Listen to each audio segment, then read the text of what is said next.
सुबुं आफादनि दिनै थामथि साननि जि मावफुं जथुम बे मावथि जथुमा सनितपुर जिल्लानि ढेकियाजुलिनि नै शहीद भवन बेयाव जादों। जोङो सनितपुर जिल्ला आफादनि बेन्दोङाव थानाय मोन 14 जि आनसलिक आफादफोर दङ। बे आनसलिक आफादफोरनि मावथि बिथांमोनखौ लानानै बिथांमोननि साननाय हनाय आरो खौसेथि बर' सुबुं आफादनि साननाय हनाय बेखौ जोङो सावरायलायदों। सावरायलायनानै बिभिन्न जि बिटिआरनि बायजोआव थानाय बर'फोरनि समस्या बिसेसके बिटिआर एकर्डनि उनाव बिटिआर एकर्डनि दफाफ्रा मा जानानै दङ, मारै जानानै दङ, सनितपुर ओनसोलाव मा समस्या दा गोलैनानै दङ आरो सनितपुर ओनसोलनि रायजो राजाफ्रा मा साननानै दङ बेफोरनि खौरांखौ जोङो जिल्ला आरो आनसलिक लेभेलनिफ्राय जोङो लाफैदों।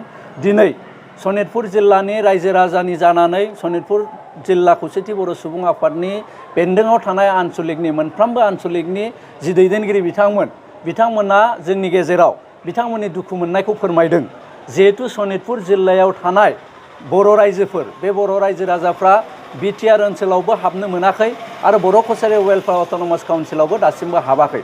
बिनिखायनो बिथांमोनहा गोख्रोङै बुंदों जोंनि सिगाङाव जे जों आगोलनिफ्राय जि बुंबाय थानाय डिमान्ड्स जे थाबैनो बे सनितपुर आरो बिश्वनाथ जिल्लानि बर'फोरखौ जिखिनिया बिटिआराव हाबो बेखौ सोहरनांगौ आरो जिखिनिया बिटिआराव हाबा बेखिनिखौ बर' कसारि वेलफेयार अट'नमास काउन्सिलाव सोनायनि बेबस्थाखौ थाबैनो लानांगौ।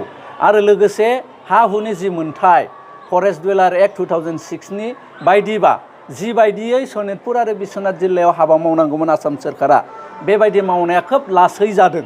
थ' बे लासै जानायखौ जों दुखु मोननाय फोरमायदों। दा जोङो दाख्लैबो जि जोंनि भिडिअ कनफारेन्सनि जुगेदि जोङो भारत हादरनि आरो आसाम हादरनि बिबानगिरिफोरजों जि सावरायनाय बे सावरायनायावबो जोङो बे डिमान्डखौ लाबोखादों जे फरेस्ट डुवेलार एक्ट 5.3 मथे आरो 6.3 मथे सोलोंथाइनि जि मोनथायनि बागै बर' बिजोंफोरनि जि लिरनाय दङ बे लिरनायफोरखौ थाबैनो मावफुंजानायखौ सनितपुर जिल्लानि बर' रायजो राजाफ्रा लुगैदों। आरो जिहेतु बर' बिजोङाव बिटिसिनि बायजोआव थानाय बर'फोरनि मादाव सनितपुर आरो बिश्वनाथावनो बांसिन बर' बिजोंनि भेन्सार फरायसालिफ्रा दङ।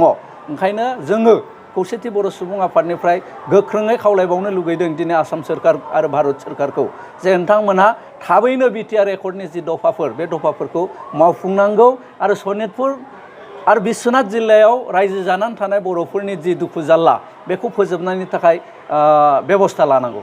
जोंहा दिनै सनितपुर जिल्ला खौसेथि बर' सुबुं आफादनि बानजायनायाव मिरु खौसेथि बर' सुबुं आफादनि आफादगिरि लोगोसे गाहाय नेहाथारिजों लोगोसे मानगोनां गासिबो बिबानगिरि बिथांमोना सफैनो हादोंमोन।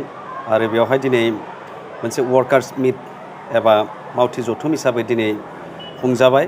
आरो बेयाव सनितपुर जिल्ला खौसेथि बर' सुबुं आफादनि साफ्रोमबो दैदेनगिरि बिथांमोना सफैनो हादोंमोन आरो लोगोसे बियाबफोरनि आफादगिरि नेहाथारि बिथांमोनाबो सफैनो हादोंमोन।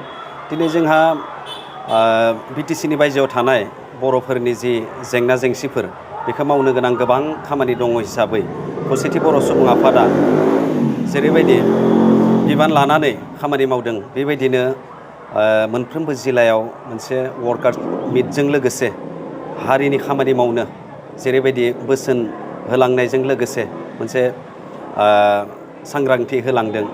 बेनि थाखाय जोङो खौसेथि बर' सुबुं आफादखौ धन्यबाद जासियो जोङो। लोगोसे दा बेनो जोंहा मोनसे दुखु दङ सनितपुर जिल्लाया लोगोसे बिश्वनाथ जिल्लायाबो थामथि गोरोबथा जानायनि उनावबो सनितपुर आरो बिश्वनाथ जिल्लाया जिहेतु बिटिआर बा बिकेडाब्लिउसि बे मोननैयावबो हाबसननो हायासै।